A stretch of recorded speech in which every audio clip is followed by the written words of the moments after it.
আমার এক বন্ধু ফেসবুকে পোস্ট করেছেন, আগে আমরা জানতামই যে উনি মানে আমাদের চৌকিদার লজিক্যাল নন। আমরা সবে সেটা মেনে নেওয়া প্র্যাকটিস করছিলাম, সেই মুহূর্তে জানা গেল উনি বায়োলজিক্যালও নন। কি কাণ্ড! হ্যাঁ, মাত্র কদিন আগে আমাদের মাদার অফ ডেমোক্রেসির ফাদার এক সাক্ষাৎকারে নিজেই জানিয়েছেন যে তিনি মার ঔরস থেকে জন্ম নেননি। মানে পৃথিবীতে যেভাবে আর পাঁচজন সাধারণভাবে জন্মায়, তিনি সেভাবে জন্ম নেননি। ভগবান স্বয়ং তাকে নিজের হাতে তৈরি করে টুক করে পৃথিবীতে নামিয়ে দিয়েছেন মাত্র। মানে তিনি অবতীর্ণ হয়েছেন ধরাধামে। পৃথিবীতে আসার পরে আমার প্রথম শিক্ষক আমার বাবা বলতেন, চোখ কান খোলা রাখবি, কারণ যতদিন বাঁচি ততদিন শিখি। সত্যি কত কিছু দেখছি, কত কিছু শিখছি। এবার যেটুকু বাকি ছিল তাও পূর্ণ হলো। নিজের চোখে অবতার দেখে ফেললাম। আহা, চোখে কাটিয়ে সানগ্লাস পরা, পকেটে মাওলা পেন, দিনে ৩-৪ বার পোশাক পরিবর্তন করা এক অবতার দেখে ফেললাম আমরা, যিনি আবার বলছি বায়োলজিক্যালি জন্মই নেননি। মানে জীবন বিজ্ঞানের নিয়ম মেনে এক শুক্রাণু এক ডিম্বাণু নিষিক্ত হয়ে তার জন্ম হয়নি, তিনি ঈশ্বর সৃষ্ট অবতার হিসেবে অবতীর্ণ হয়েছে। এমনিতে উনি জন্মদিন নিয়ে বিস্তর মিথ্যে বলেছেন, কবে যে জন্মদিন কেউ জানে না। তবুও ধরে নেওয়া যাক ওই সেই দিনটা যেদিন দেশশুদ্ধ মানুষকে তিনি থালা গেলাস বাজাতে বলেছিলেন, সেই দিনই ছিল তার ধরাধামে অবতীর্ণ হবার দিন। জোকস অ্যাপার্ট, কোন সুস্থ মানুষ আজ এই 2024-এ এরকম কথা বলতে পারে? বললে তার সুস্থতা নিয়ে প্রশ্ন উঠবে না?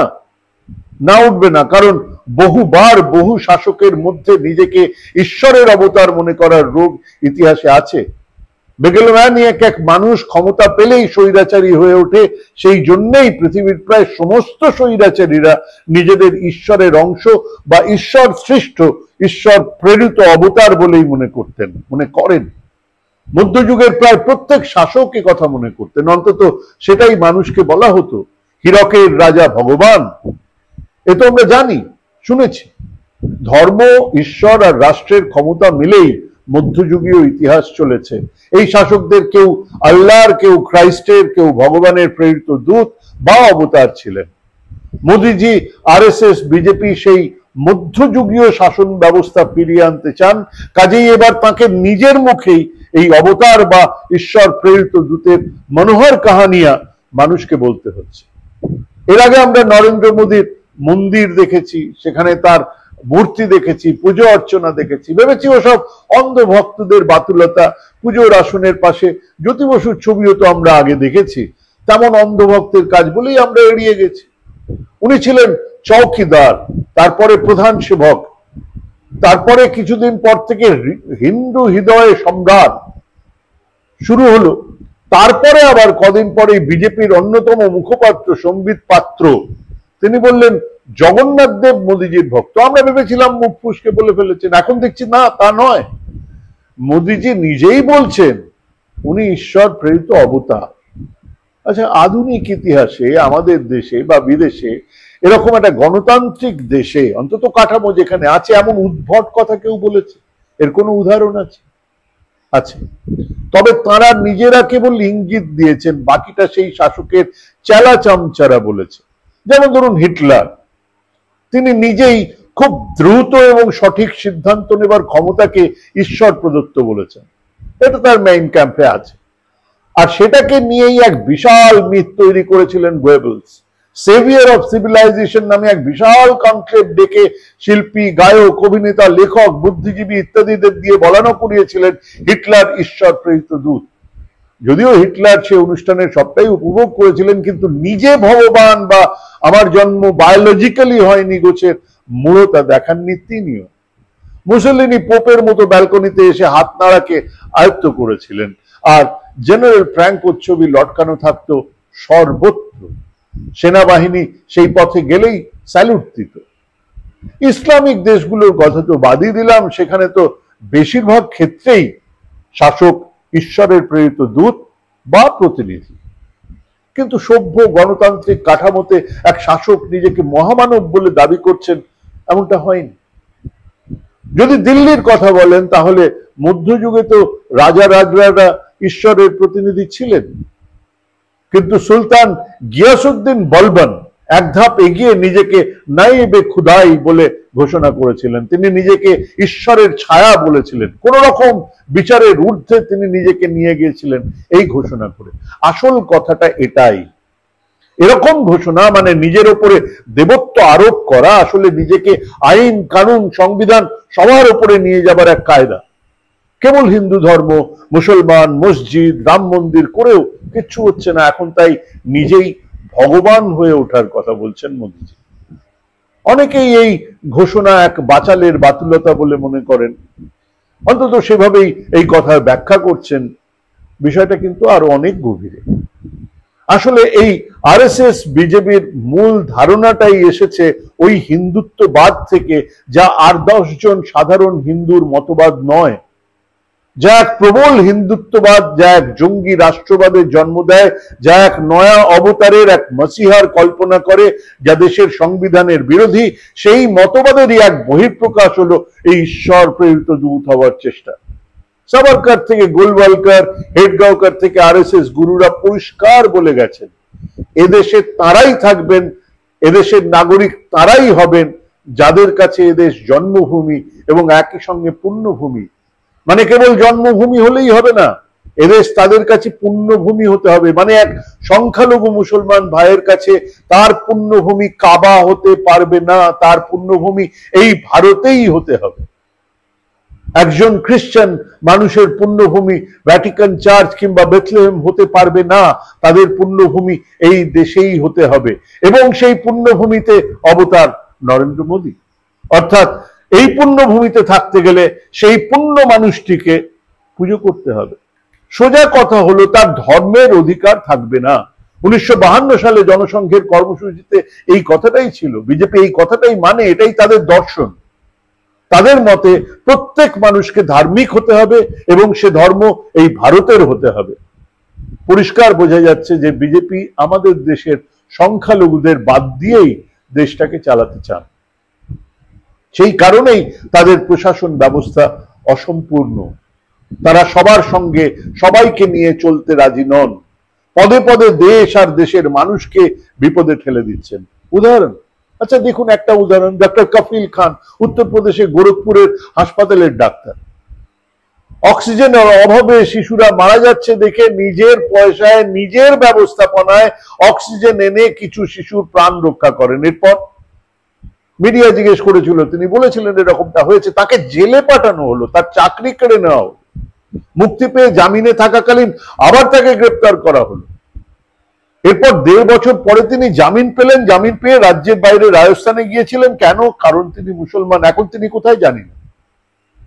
যে দেশের রাষ্ট্রপতি মুসলমান ছিলেন, শিখ ছিলেন, প্রধানমন্ত্রী শিখ ছিলেন, সেনাবাহিনীর উচ্চতম পদে মুসলমান, শিখ, খ্রিস্টান, হিন্দুরা দায়িত্ব নিয়ে কাজ করেছে, সেই দেশের সেনাবাহিনী, রাষ্ট্রপতি, উপরাষ্ট্রপতি, স্পিকার, ডেপুটি স্পিকার, কোথাও একজনও সংখ্যালঘু নেই, মুসলমান নেই, খ্রিস্টান নেই।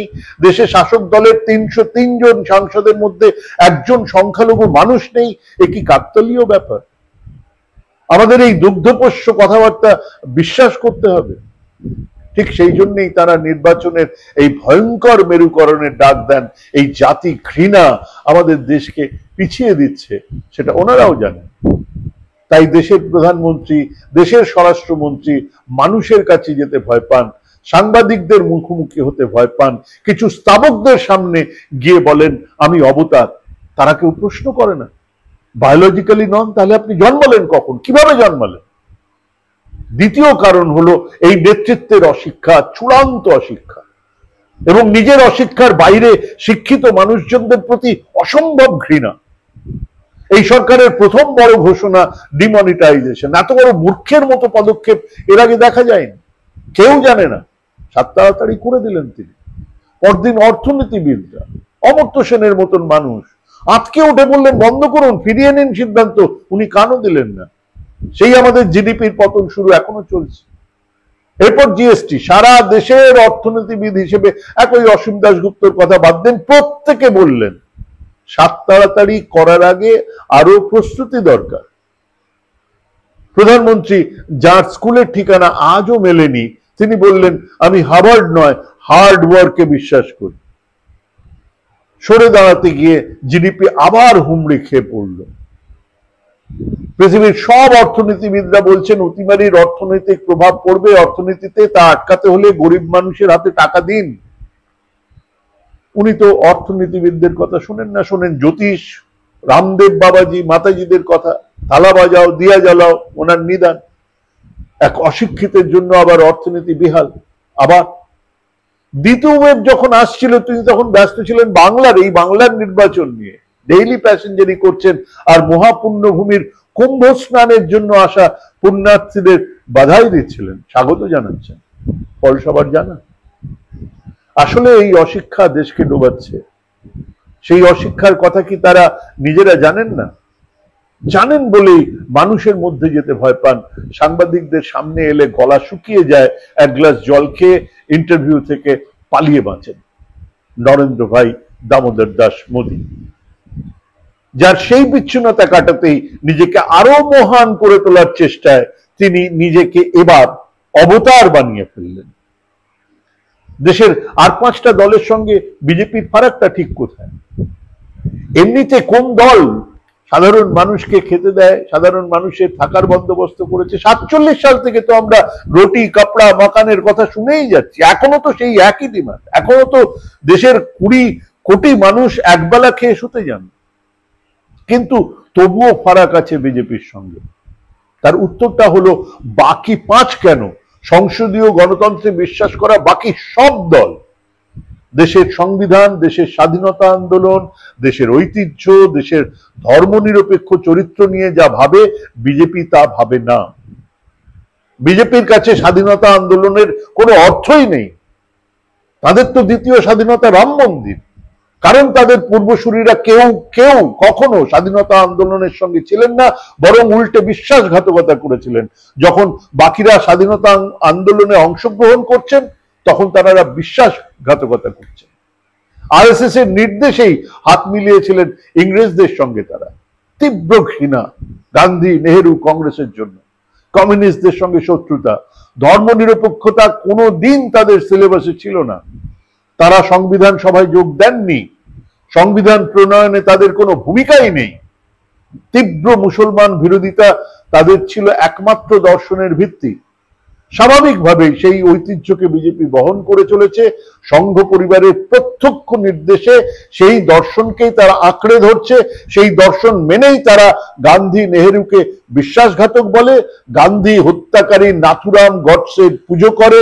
সেই দর্শন মেনেই তারা ইংরেজদের কাছে মুচলেকা দিয়ে জেল থেকে বের হওয়া সাভারকারকে তাদের গুরু হিসেবে মান্য করে। সেই দর্শন মেনেই তারা দেশের ধর্মনিরপেক্ষতাকে অস্বীকার করে। সেই দর্শনকে সামনে রেখেই তারা হিন্দু রাষ্ট্রের ছক কষে। সেই একই দর্শনের ভিত্তিতে মুসলমানদের এদেশের নাগরিক হিসেবে মানতে চায় না, সংখ্যালঘুদের নাগরিক হিসেবে মানতে চায় না। তাদেরকে এদেশে থাকতে গেলে হিন্দু নিয়ম রীতি মেনে চলার ফতোয়া দেয়। এবং খেয়াল করে দেখুন কত সুন্দর এক মুখোশের আড়ালে তারা নিজেদের রেখেছিল। তারা আসল পরিচয়, তাদের এই সংবিধানের প্রতি তীব্র ঘৃণা, তাদের নাথুরাম গডসে প্রীতি কত সুন্দরভাবে তারা আড়াল রেখেছিল। আমরা জানতামই না এক বিচারকের টেবিলে বসে পেছনে গান্ধীকে রেখে আসলে গডসের পূজারী। যত দিন যাচ্ছে সংসদীয় গণতন্ত্রে সংখ্যার গরিষ্ঠতা পাচ্ছে, ততই আসল রূপ তাদের ফুটে বের হয়েছে। শুনেছিলেন নাকি লাভজিয়াদের কথা 1990-এ? শুনেছিলেন নাথুরাম গডসে পুজো করার কথা? শুনেছিলেন কখনো সেকুলার শব্দ নিয়ে ব্যঙ্গ ঠাট্টা? এসব এখন সামনে আসছে।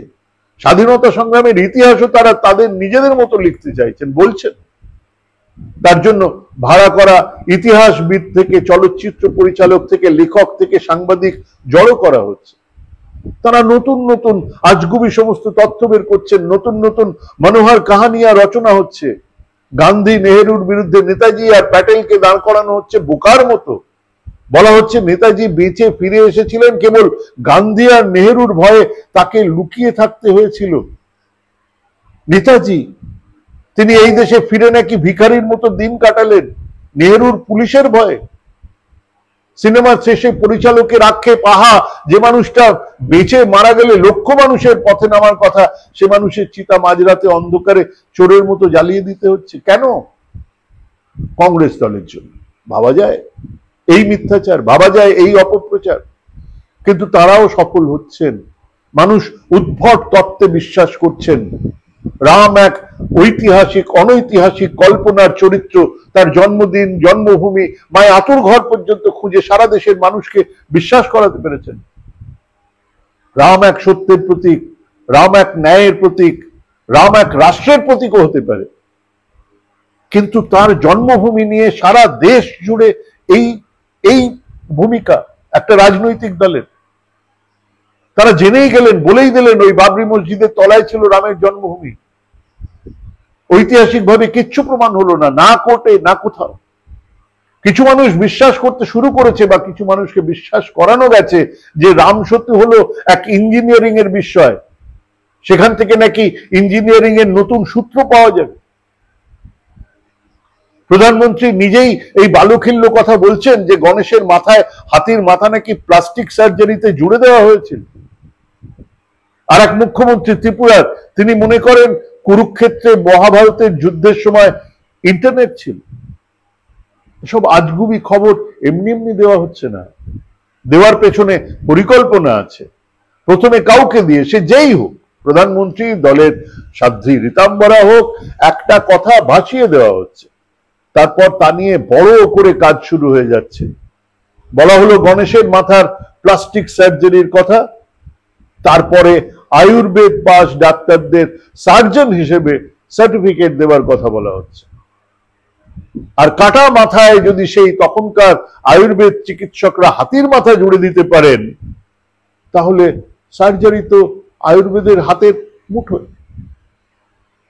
এদিকে অসুখ করলে অমিত শাহ চলে যাবেন স্পেশালিটি হাসপাতালে, রামদেবও সেখানেই যাবেন। সাধারণ মানুষ তাদের দেহ সঁপে দেবে আয়ুর্বেদাচার্যদের হাতে, যার হাতে জামানা, ওসির হাতে পিস্তল, কনস্টেবলের হাতে ডান্ডা। অ্যালোপ্যাথি পড়ে সার্জনরা হাঁ করে তাকিয়ে আছেন, দেখছেন রামদেবের খেলা। অ্যালোপ্যাথি চিকিৎসাকে ক্রমশ মহার্ঘ বানিয়ে বিশাল প্রাইভেট পুঁজি এনে সাধারণ মানুষের কাছে কবেই ভিলেন বানিয়ে দেওয়া হয়েছে। আয়ুর্বেদের মূল গবেষণাকে লুকিয়ে ফেলা হচ্ছে। আয়ুর্বেদের মূল গবেষণা হচ্ছে না, তাকে নিয়ে বুজরুকি হচ্ছে। আর সেই বুজরুকি তার বিকল্প। নেতা, মন্ত্রী, আম্বানি, আদানিদের জন্য থেকে গেল বৈজ্ঞানিক চিকিৎসা ব্যবস্থা। কেমন মজা! পদ্ধতিটা একটা কথা ভাসিয়ে দাও, তারপর তা নিয়ে আলোচনা শুরু হোক, শেষে যা আছে মাথায় বলে দিয়েছে চালক, সেটাই ইমপ্লিমেন্ট হয়ে যাবে, নিউ নর্মাল। এবারে নতুন তত্ত্ব ভাসিয়ে দেওয়া হলো, বললেন স্বয়ং মোদিজি, ভক্তের দল দ্বিগুণ উৎসাহে এই অবতারকে তুলে ধরবেন। আর সেটাই আগামী দিনে বিজেপির হাতিয়ার, অন্তত মোদিজি সেটাই মনে করেন। কিন্তু দেশের মানুষ, 140 কোটি মানুষ, যাদের বিরাট অংশ সংখ্যাগরিষ্ঠ হিন্দু জনসংখ্যার 50% এই বুজরুকিতে এখনো সায় দেয়নি। তারা ইন্দিরা শাহীর বিরুদ্ধে লড়েছে, এমার্জেন্সির বিরুদ্ধে লড়েছে, একটা সুযোগে উড়িয়ে দিয়েছে ইন্দিরার শাসনকে খড়কুটোর মতো। আজ বিভিন্ন জায়গায় বিরোধী দলের খেয়কি আর স্বার্থ সিদ্ধির নানান ছকবাজির মধ্যেও, তারপরেও মানুষ লড়ছে স্বৈরাচারের বিরুদ্ধে। তারাই দিন বদলাবে, তারাই দিন বদলাবে। নমস্কার।